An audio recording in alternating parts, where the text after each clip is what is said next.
that will solve most of the issues per se.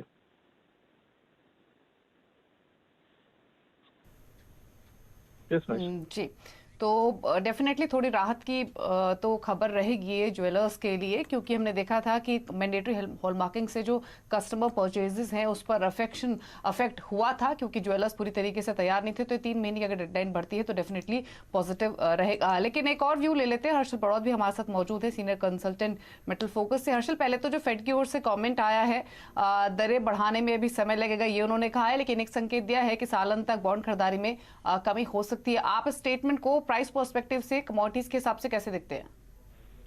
I think broadly यहाँ से precious metals perspective से ये थोड़ा पॉजिटिव स्टेटमेंट है, क्योंकि बॉन्ड परचेजेस जो कम होगी वो कहीं ना कहीं मार्केट में कुछ लास्ट एक आध महीने से थोड़ा प्राइसिंग थी वो फैक्ट। और दूसरा जो पावेल का जो बहुत इंपॉर्टेंटली जो डिस्टिंक्शन उन्होंने क्रिएट किया bond tapering versus interest rate hike, I think वो एक चीज ये बताता है कि अगर टेपरिंग शुरू हो भी गई नवंबर या दिसंबर में, बट इंटरेस्ट रेट हाइक्स को अभी टाइम है, विच कुड हैपन इन 2023। तो आई थिंक ओवरऑल जो मॉनेटरी पॉलिसी है अभी भी काफी अकोमोडेटिव है। और दूसरा इंपॉर्टेंटली काफी सारे रिस्क अभी भी है ग्लोबली, डेल्टा को लेके, चाइनीज स्लो डाउन को लेके, कहीं ना कहीं जियोपॉलिटिकल कंसर्न्स को लेके। तो आई थिंक जो मैक्रो बैकड्रॉप है वो गोल्ड के लिए पॉजिटिव ही है। खरीदारी की राय फिलहाल यहाँ पर सोने में निकल के आती हुई इसी हफ्ते के लिए भी near term, short term, longer term सभी के लिए यहाँ पर बाइंग अपॉर्चुनिटीज हैं। जतिन, आपसे जानना चाहेंगे कि चांदी में फिलहाल अब क्या करना चाहिए, क्योंकि हल्की सी खरीदारी, और अगर हम नियर टर्म में देखें तो चांदी ने थोड़ा बहुत आउट परफॉर्म भी किया है सोने को। यस, डेफिनेटली जिस हिसाब से पिछले हफ्ते 15 दिन के अंदर आउट परफॉर्मेंस देखने मिला है, तो चांदी ने भी काफी हद तक उसको सपोर्ट के साथ ही रैली किया हुआ है। In fact last couple of days में चांदी की प्राइसेस ने अच्छी खासी रिवर्सल भी दिखाए हैं, फ्राइडे के दिन स्पेशली। तो थोड़ा बाय ऑन डिप्स की जो स्ट्रैटेजी है वो मेंटेन करके चलना चाहिए। अराउंड अबाउट 63,800 के आसपास के जो लेवल्स अभी चल रहे हैं, तो एक इंट्राडे डिप जो है वो डेफिनेटली यहाँ पर मिल रहा है। तो ये डेफिनेटली एक अच्छा लेवल होगा बाइंग करने के लिए। उसी के साथ में 63,400 से लेके 63,200 ये जो है वो स्ट्रॉन्ग सपोर्टिव जोन है। तो उसके बीच में यहाँ तक लेवल जो है वो एक सपोर्टिव जोन्स के अंदर ही बाय करने की सलाह रहेगी। स्ट्रिक्टली स्टॉप लॉस ही मेंटेन करना है 63,300 के नीचे का, और जो टारगेट रखना है स्विंग ट्रेड के हिसाब से 64,700 के आसपास का लेके चलना है। ये एक अच्छी खासी टेक्निकल ट्रेड कॉल है। इसको पोजिशनल बेसिस पे नहीं लेना है, बिकॉज कहीं ना कहीं मार्केट जो है थोड़ा वॉलेटाइल भी सेशंस जो है डेफिनेटली दिखा सकता है, क्योंकि बेस मेटल कॉम्प्लेक्स के साथ भी ये जो चाल है उसकी वॉलेटाइल हो सकती है आगे चलते हुए। स्ट्रिक्टली स्टॉप लॉस फॉलो करना है इसके अंदर चांदी।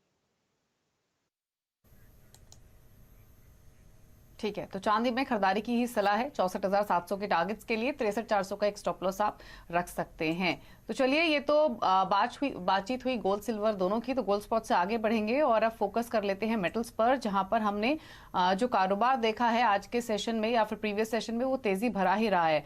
अब चीन अपने रिजर्व से मेटल्स का ऑक्शन करेगा और सितंबर फर्स्ट वीक से इस ऑक्शन की शुरुआत हो जाएगी। तो प्राइसेस पर क्या इंपैक्ट होगा इसको समझने की कोशिश करेंगे, क्योंकि ऑलरेडी हमने देखा था कि जुलाई में चीन ने 2 बार मेटल्स के ऑक्शन किए थे और तब प्राइसेस ऊपरी स्तरों से हल्के हुए थे। हर्षल हमारे साथ ऑलरेडी बने हुए हैं। हर्षल, क्या व्यू है आपका इस डेवलपमेंट के बीच में मेटल्स पर?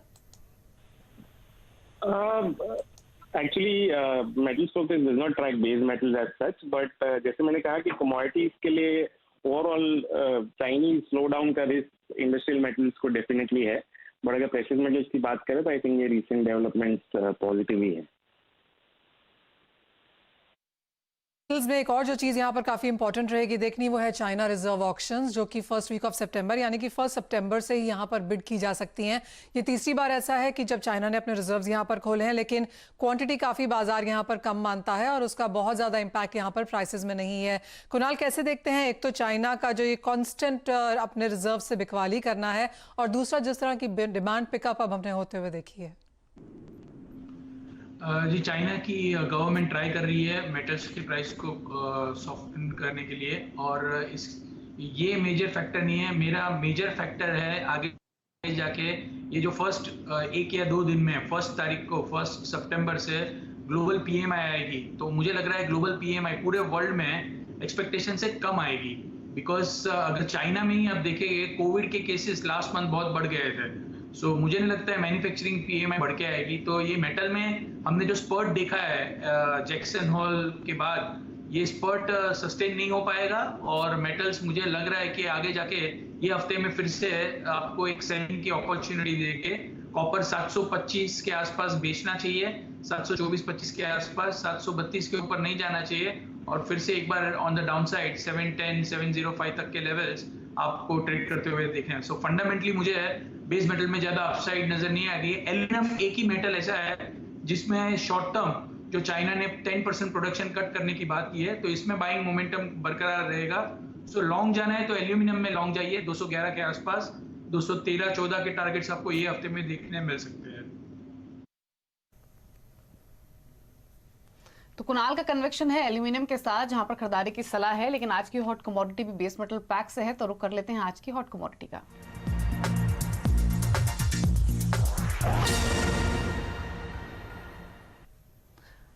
और आज की हॉट कमोडिटी है कॉपर, जहां पर व्यू है खरीदारी का। सितंबर कॉन्ट्रैक्ट में खरीदारी की पोजीशंस आप बना सकते हैं। 720 के आसपास एक एंट्री लेने का सोचिए। स्टॉप लॉस को स्ट्रिक्टली मेंटेन कीजिए 714 का, और एक शॉर्ट टर्म अपसाइड यहां पर आप एक्सपेक्ट कर सकते हैं 732 का। फेड की ओर से जो इंडिकेशंस मिली हैं, जो स्टेटमेंट्स आई हैं, वो बेस मेटल्स के लिए पॉजिटिव है, सपोर्ट कर सकती हैं प्राइसेस को। डॉलर इंडेक्स में वीकनेस है। इसके अलावा ज्यादातर कंट्रीज की ओर से अब मेजर इंफ्रा पुश हो रहा है, तो वो भी फर्दर सपोर्ट करेगा इस कमोडिटी को। सप्लाई कंसर्न्स अभी भी बने हुए हैं, तो इसीलिए इन तमाम डेवलपमेंट्स के बीच में, एक्सपेक्टेशंस के बीच में एक छोटी अपॉर्चुनिटी देख सकते हैं खरीदारी की 732 के लाइकली टारगेट्स के लिए कॉपर में।